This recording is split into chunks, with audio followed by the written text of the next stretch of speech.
On this podcast, we talk about the books, both old and new, that are worth putting on your to-be-read list. I'll include the back cover synopsis, content warnings, as well as my pro and con list. To avoid any spoilers, head over to my Instagram at enjoylifewithme.angela. I'd love to hear your thoughts on these books. Let's jump in for the day. Today we're going to be talking about A Valentine's Bet by Kristine W. Joy, which is an interconnected standalone to The Friendly Fall. So it's not a series, but I would personally recommend reading them in order. Do The Friendly Fall first, and then this one, which is The Valentine's Bet. Now the back cover synopsis says, what happens when a hopeful romantic bets a grumpy skeptic that love really exists? Now that I've landed my dream job in New York City, I'm finally ready to find Mr. Right. What better way to meet new people in a big city than a speed dating event? Or so I thought, until I got stuck with the biggest cynic in the room. Parker's disdain for love drives me crazy, and there's something about his icy blue-green eyes that draws me in. Determined to prove to him that love exists, I find myself betting him that I can find a boyfriend by Valentine's Day. Yet somehow every cringe-worthy date I endure ends with Parker swooping in to rescue me. As our rivalry evolves into an unexpected friendship, I catch glimpses of the caring man behind the tough facade. Now, I can't ignore the flutter in my heart when he's around, but is it just the thrill of competition, or is there something deeper brewing between us? This is a contemporary rom-com with the rivals to more and a grumpy sunshine. The intimacy is high. The tongue is mentioned during makeouts. Obviously closed door, that's all we get here. I had someone question me about the intimacy being high. That just means it's closed door. The language there was once, as well as the use of douchebag, which I didn't count as a second time, but I also know some people would say it's not very nice language, so maybe twice. Violence, there isn't any, really.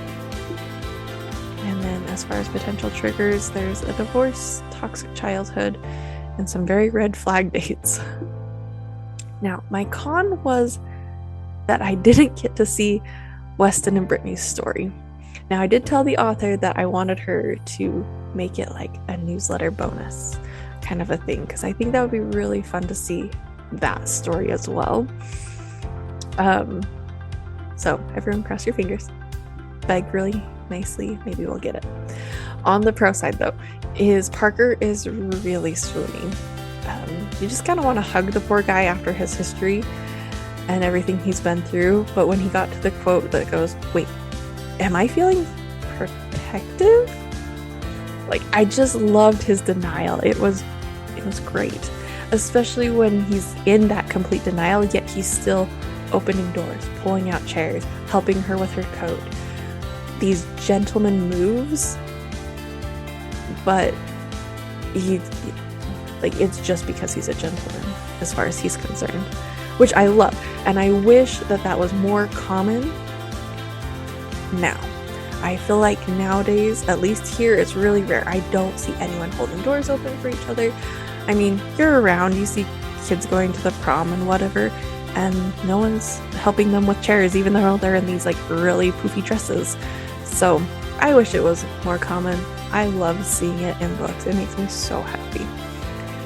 The other one is Amy's a sweetheart. Even if she's a bit ditzy and naive, she's just trying so hard when it really should be enough that you're sweet and fun. And note for everyone, there is nothing wrong with waiting for the first kiss. I dated my now husband for months, seeing each other multiple times during the week before we had our first kiss. And now I will admit, the last 2 weeks I was kind of impatient with him, but I loved that the kiss meant something, and I enjoyed seeing that in a book where it's like, let's normalize that it's not always just, oh, that's what you do on the first date, because it's not, and that's okay. I also loved that there are friends like Weston and Eliza trying to help the best they can, saying the hard things, kicking butts into action when necessary, Like, those are the friendships you want to cultivate, and I loved seeing it. And the absolute best part of this book, the favorite part, was the super long epilogue. Obviously, epilogues are always the best, and this one was really long, and I loved it. It was great. And I would love to hear what you think about this new Valentine's read. I feel like it's perfect. It's coming out right before Valentine's Day. So I'd love to hear your thoughts. Find me on social media. I've got the clickable link tree in the show notes. It will take you to all of the options. Just find me, and I will talk to you guys soon. Happy reading.